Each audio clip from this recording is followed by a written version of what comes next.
How to change WhatsApp profile picture. Hi everyone, it's Sophia to assist you today. Without any delay, let's jump right in. First, open WhatsApp.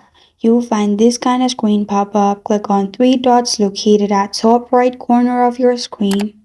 You'll find these options pop up. Click on Settings. Then you'll find this kind of screen pop up. Click on Hey there, I'm using WhatsApp option, which is basically where your name and number is. Then you'll find this kind of screen pop up. Click on camera like button on your profile. And then you'll find all these options pop up. You can take photo, gallery, or create avatar. I'm simply clicking on camera and it will open camera up, take a picture. Then simply crop the image how you want and then press on done at the bottom right corner of your screen and you're good to go. This is how to change WhatsApp profile picture.